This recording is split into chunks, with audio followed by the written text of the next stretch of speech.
Have you seen Bad Man Meets Superman by CollegeHumor? No, they really fell off, man. I used to love them when I was young. Then they just stopped being enjoyable. I did see a video get posted today, I think it was from Sunny, talking about how CollegeHumor really, like, died. Yeah. Like, everything they did just became, like, hard to watch. It was just like, ugh. I'm curious, let's check it out. Almost everyone at CollegeHumor lost their jobs today. That was the title of a news article published in January 2020. Similar to Smosh as covered previously, CollegeHumor actually began as a separate website in 1999. However, while Smosh saw a little success on their website prior to making videos, CollegeHumor was the opposite. In the 6 years between 2000 and 2006, the CollegeHumor website saw massive success by posting content which was, quote, dedicated to the goofy things that college kids find funny. The fact that CollegeHumor's audience were college kids meant that a lot of the content and humor posted was slightly controversial. They used to have the prank wars. There was a section for funny drunk college photos, offensive signs, and sexualized images, in conjunction with a message on the homepage from October 2000 which read, "Attention parents and people over 32. Necessary warning. We've had several complaints from parents and older people who are offended after looking at this site. Please note that the name is CollegeHumor and not Parent Humor. You will be offended if you explore this site anymore, so please do not proceed. Also, if you're younger than 18, some of this stuff may not be appropriate. We understand that by saying this, we're drawing more under 18 kids into the site, but oh well. Oh, and don't try stuff you see on here at home. Thanks." This message gives us a pretty good insight into the image that CollegeHumor was going for. Yeah. It seems as though they almost wanted to rustle some jimmies in order to show their users that they were willing to push boundaries. CollegeHumor had been creating original videos and posting them to the CollegeHumor website dating all the way back to 2005, about a year before the acquisition by IAC. However, at the time, the videos were pretty basic and had a limited reach considering they were only accessible to those who happened to I don't even remember the website looking like that. Their newly found corporate funding in conjunction with fresh leadership changed all of this. Suddenly they had the budget and manpower to include multiple actors in their videos. However, by 2009, this had changed dramatically. Their entire team had been plastered on their front page, showing everyone that they... In 2009, they had this many people on staff? 2009 is when they started the prank wars, right? Damn, I thought it was literally just like 4 dudes. Wow, they really went balls deep in it. I mean, I guess it worked for a little while. They meant business. And if you scroll down a little bit to the video section, not only did their thumbnail show that the channel had access to professional animators, but they also often displayed a large cast nestled within professional video sets. From a competition standpoint, CollegeHumor's corporate media backing and access to a huge team of professionals simply put them miles ahead of every other channel at a time when most featured little more than one person talking into a webcam. This would then reflect in their subscriber count. The channel's subscriber count skyrocketed from 150,000 to over 500,000, placing them in the position of YouTube's 16th. I still remember those medals, man. The channel was at 1 million. That shit was By cool. 2014, CollegeHumor had been ranked as New Rockstar's 76th greatest channel of all times. Jake and Amir, who were 2 of the most popular characters on the channel, hosted a series in which Jake would play a logical, rational, calculated office worker, having to deal with this irrational, annoying odd Those are the 2 guys I remember. Amir. The 2 would eventually release over 600 episodes of Jake and Amir between 2007 and 2015. What do they do now? They used to be so much better. Like, I know they had at least 15 actors, animation, so much better skits, and it seems as if they had a lot still more post money. together? Now there are only 5-ish actors and nothing near as good quality. And on a similar vein, I think a lot of their top talent moved on to bigger and better things. Instead of leveraging that alumni network and doing better, it seems they decided to take on the BuzzFeed model of business, and so they suck now. The comment relating to CollegeHumor taking on BuzzFeed's business model was partially true. CollegeHumor didn't have a super strong political flavor tried to follow in the same way BuzzFeed. that BuzzFeed did. There was certainly a slight political bias with many videos criticizing America's president. However, most of these videos were pretty mild, done in the name of comedy, and didn't give you the idea that they were trying to have an impact on the next election in the same way that BuzzFeed did. Even after the adpocalypse in 2016, CollegeHumor kept the uncensored swearing and edgy topics alive, which the audience respected as it's simply less common, as in 2018 they would reveal that it was severely hurting the channel's profits. It came in a video titled "How the Internet is Ruining Comedy," posted on the 27th of September 2018, in which the CollegeHumor director Reich would state, "Making internet videos is challenging, mostly because it pays Dick, and Dick doesn't pay for internet videos." That's so fucking wrong. That internet creators are dreadfully overpaid. I don't know what the fuck he's talking about. Just because CollegeHumor's making stinkers. Like, I don't know what to tell you, man. People on the internet make way more money than most people expect, and more than they most likely should. Like, this dude is just fucking wrong. outright wrong. Quite well at this point, gaining around 80 million views a month. However, each video was only on average between 3 and 6 minutes in length, which may not have been bringing in enough money to cover the wages of over 100 staff. Later in that same video... No, I'm not exaggerating. Like, I guess I can't get too deep into specifics. There is a channel that was once pretty popular. It is not anymore. And a single ad slot on that channel, they were selling for $300,000. A shout out. A shout out on that channel, $300,000. That was only 2 years ago. Not making that up. I'm not going to say the channel, but it's absurd. It is absurd. That's only one rare instance? No, it's not. Take, for example, Apex Legends. You remember how much they paid streamers to play the game for 3 hours? They paid $1 million to Ninja to play Apex Legends for like 3 hours. What are you talking about? Like, it's a ton. It is an absolute ton.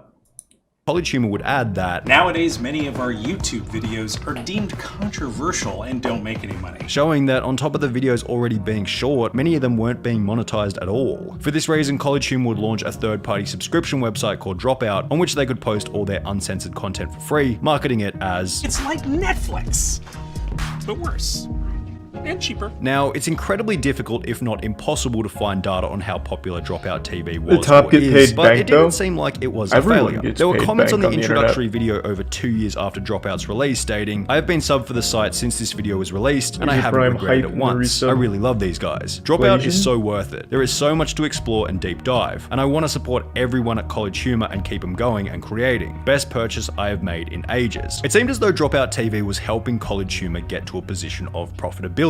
However, such a goal was going to be much harder to achieve after the date of January 8th, 2020. CollegeHumor's parent company pulled its funding, laying off more than 100 employees and leaving a longtime executive to run the company on his own. The title to that article summed up the situation perfectly. The parent company of CollegeHumor IAC had pulled its funding from the channel, resulting in the layoff of 90% of its staff. CollegeHumor's director Sam Reich would announce the news to his Twitter in a tweet stating, IAC, our parent company, has made the difficult decision to no longer finance us. Today, 100+ brilliant people lost their jobs, some of whom are my dear, dear friends. The twist, however, is that IAC has agreed to let me run the company myself. In words that I'm sure are as surreal to read as they are to type, I will soon become the new majority owner of CH Media. Of course, I can't keep it going like you're used to. While we were on the way to becoming profitable, we were nonetheless losing money, and I myself have no money to be able to lose. The gamer from Mars made a very strong argument in relation to this last tweet in his video discussing the CollegeHumor layoffs. With over 20 years to start making money, how much longer did the team expect the financial backers to invest in this content before they'd be justified in cutting their losses? Any day now. A very good point. If the website began in 1999, was funded by IAC in 2006, and was still unprofitable by 2020, 14 years later, IAC were probably getting pretty sick of waiting around for the project to take off. I don't know why they had 100 employees to begin with. Yet, when comparing the content to before then after, I feel like early 2000s humor is gone forever. Not entirely, but the worst parts of it certainly are. I do this every time someone brings that shit up. Like, the early 2000s had the best humor. Like, you're definitely misremembering. Like, this was what was popular in the early 2000s on YouTube. What was his big video? Oh, all of them were pretty shit, but the one I always go to. The one with the clothes hanger? Yeah, this one. Grandma, you know, I'm so sorry we had to put you in that nursing home, but we just couldn't afford to take care of you anymore, and this just makes it easier for everybody. So, you're spooning with him right now. His name's George. He's 97. I'm gonna kiss some girls. I'm gonna kiss some girls. I'm gonna kiss some girls. I'm gonna kiss some girls. Yeah. Yes. So I think it's a good thing that most of it's gone. Yeah. Okay? So anytime someone says that earlier YouTube or whatever was the golden age, I just think they were wrong, and they're just remembering that they were a kid and everything was great and like a magical experience back then. The shit is trash now. I still go back from time to time just to look at like old things I used to like when I was a kid, and I'm like, damn. Fuck, that's bad. Their 39 million average monthly views throughout 2020 has since declined to around 15 million per month, which began after a radical content shift approximately 6 months ago. CollegeHumor uploaded a video titled No Laugh Newsroom, in which characters have to read a hilarious script and whoever laughs the most loses. Prior to this video, the content uploaded to the channel was fairly diverse, covering a bunch of different topics. However, in the last 6 months, CollegeHumor has uploaded nothing but No Laugh Newsroom videos. While these are fairly hilarious, the graph seems to show that the lack of novelty is hurting the channel's overall viewership. Yet, it's hard to call CollegeHumor a failure. They are still getting pretty reasonable views given the size of their channel and team, and it's not like they made a bunch of clear, irredeemable mistakes in the same way that BuzzFeed did. They're just a channel that kind of ran their course. True. For most businesses, to lose 90% BuzzFeed is of your pretty much on staff the as well as ground. your parent company funding would mean certain death. Yet CollegeHumor is still out there giving it everything they've got, certainly a commendable trait. Nice. I thought that was going to be a wackier story, but it really was just one of those things where, yep, they expanded way too fast with way too many people, and it didn't help them. Have I watched the most uncooperative fire rescue? This? Hey! Hey! Get out of your house! We gotta get you out! Imagine being told you need to get out of your house because it's on fire.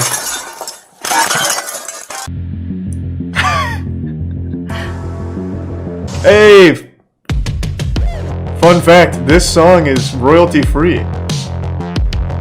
We actually use this as a placeholder for something coming up. Sheriff's office! Good taste. Is everybody out? Sheriff's office, is everybody out of the house? Sheriff's office, is everybody out of the house? Let's fucking kick down a door, let's get crazy. Hey! Hey! Get out of your house! We gotta get you out! Hey, it's on fire! Hey, stupid asshole, the house is on fire! Hey, you gotta get out of your house! 24149. They're just running away from the cop. My house isn't on fire! I prefer it this way. Yeah, this is fine meme for sure. Why hasn't he tried a door? What do you mean, why hasn't he tried a door? If there's a fire in the house, the last thing you want to do is grab a fucking door handle. They teach you that in elementary school. You remember the whole stop, drop, roll, call the cops? Pray? Summon Exodia, whatever, the whole fucking shebang? You don't grab door handles. Hey! To the house, trying to get them to exit. Was a vehicle on fire? It looked like it spread to the come on, you gotta come tractor. out! I'm gonna break the window, okay? Actually, real quick, before he goes full, like, action man mode, I think it actually was just their tractor on fire. Like, the house is still intact, it seems. Like, he's gone the whole distance now. I think it's just their tractor. What? But he had a fire extinguisher. Why not just go up to the tractor and be like, hey, I've got it. Instead, he's gonna come over here and break the fucking window with an ice pick. What a rough day for these two. They're like, my fucking tractor's on fire and I can't find a bucket to throw water on it. Luckily, an officer's here with a fire extinguisher as he's busting in 10 windows. You gotta come out! 151. We gotta come out a window. You can't go out that way. But again, it could be like more on the backside. I'm not sure. It really looked like it was just the You need to get tractor. out. We gotta get you out! Yeah, just go out the front door. Come on, come over here. I'm gonna break the window. Watch out. You gotta get out! No! I'm breaking the window. Is that the only door? I will sue you if you break my window. Where's the door? You gotta get out this way then. Then I gotta break the window. Can't we just open it? I have to. I can't. I'm sorry. I can't hurt. I can't let you get hurt. This. Gotta get out. This is so bad on that side. I can't let that happen. Black smoke is horrible. The officer's got great intentions. He's got a good heart, I think. I gotta get you out. Oh, and he just blasted glass in this dude's face. I'm sorry. Is that why he's this bleeding? Is horrible. Where's my dog? Get your dog and come on out. You're just waiting. I'm gonna help you I out. gotta get. I'm gonna help you. I'm gonna carry you out. No, I'm sipping up, boy. Give me the chair. I want to carry. We gotta get him out of here. Just wait a minute. Give me my cane. Dad, what happened? The house is on fire on this side. You gotta get him out of here. Come on, come on. No, Well, we should really finish clearing out the glass or he's gonna cut himself again. How is the house on fire? Without your bare hands, I would say. where is it? What? Girls, come! I'm not leaving without my Mountain Dew. I know. Crackle! Come here, baby! Come on. Shane, get out! Shane, get out! Man, what is the response time from the fire department here? Come here, Crackle! Come on, we gotta go. We gotta go. We gotta go. Let's go. Look at this. Get him out! Get him out! Anybody else in here? No, baby, come here! Look at me! Oh, now it's starting to really get the back of the house. Now you can see Get it. him over here. Now it's not just the tractor. We gotta get you out of here, buddy. Why? What for? Because the house is on fire, man. Oh my God!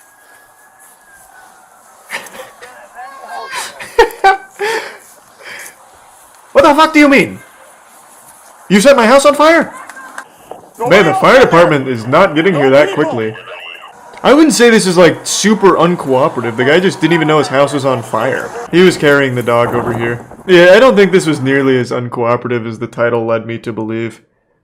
I thought it was gonna be like, the dude just refused. He's like, nope, I'm going down with the ship. Woman who tried to rescue escaped monkey got pink eye. Oh, well, it's not as bad as advertised then. They had these, the way they initially talked about these monkeys, I thought these things had like turbo space herpes or something crazy. Truck transporting 100 monkeys to a CDC research lab crashing on the interstate highway. Police in rural Pennsylvania are asking residents to look out for monkeys on the loose. It even caught the attention of the late night comics. The impending disaster we all worried about this weekend has been resolved because all monkeys have been accounted for after a truck with 100 monkeys. He's recent Admiral Brian Hunter. But this good Samaritan, Michelle Fallon, doesn't she looks think it's pissed. funny. She came across the She's scene upset. and did what she could to help out, and now she really regrets it. I get my face and I put it right up to the crate because it had like chicken coop wire covering going around it. And at that point, this monkey pops up and just hisses at me. The result was this, a possible case of conjunctivitis. They were flown to JFK Airport in New York and were on the way to a CDC quarantine facility when the truck collided with another vehicle, sending all dump those truck. monkey You can see it right prints. over there. Yeah, I knew it had something to do with a dump truck. And then some of the monkeys got out. She went to her doctor afterwards and is now being treated with rabies vaccine and antivirals as a precaution. Some are comparing what happened to the 1995 Dustin Hoffman movie Outbreak, in which a monkey smuggled into the U.S. threatens to lead to a pandemic. What? Is that really the story? Then 10 of them have got it. What is your reaction to all of these conspiracy theories that are out there about these monkeys? It's just like this stuff is getting crazy and ridiculous. Yeah, they're still out there, as far as I know. Unless they did finally catch, like, the missing 4 or 5. Because some of them did get out. But I imagine they're lying to us with how many. I bet, like, fucking 50 or something. They probably were transporting, like, 1,000 monkeys. And they're like, yeah, all 100 are good. Meanwhile, the monkeys are already, like, trying to disguise themselves among the general populace. There's a suspicious man in a trench coat and it's just 6 monkeys stacked on top of each other at your local diner. So is that the most recent update? Because this story is a pretty wild one. Wild monkeys in Florida.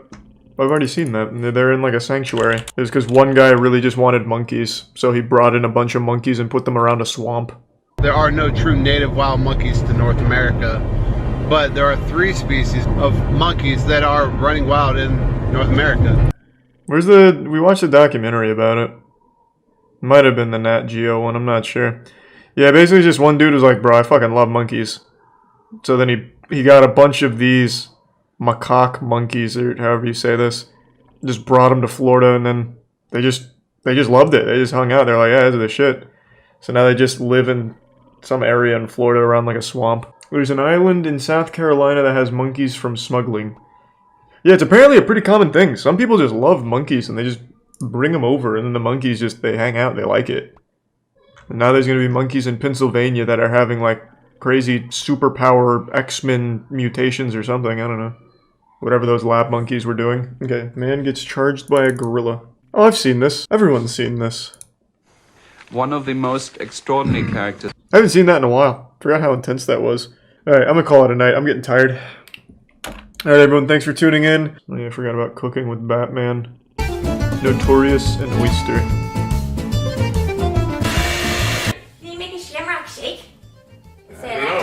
Hey, can you shake? This is probably enough of that. You keep spamming Russian basketball. Why? Let's find out. This better be nuts. Oh, I've seen this on Reddit. It's not basketball. It's called, what the fuck is it? It has a goofy name.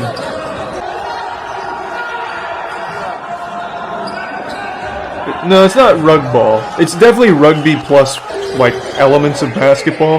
But it has a name, like an official name.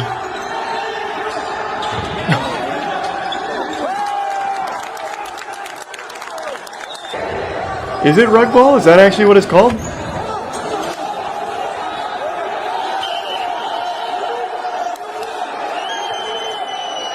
I'd call it aggravated assault personally. I mean, kinda. But it's a sport. They're playing within the rules.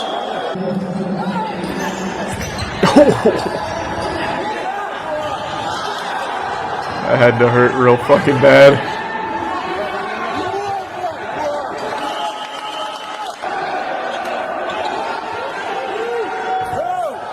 I do wonder what the rules are, because it looks like the optimal strategy would just be always hit someone from behind.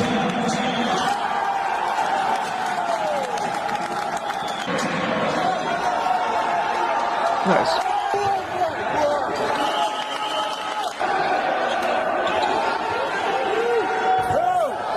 I do wonder what the rules are, because it looks like the optimal strategy would just be always hit someone from behind.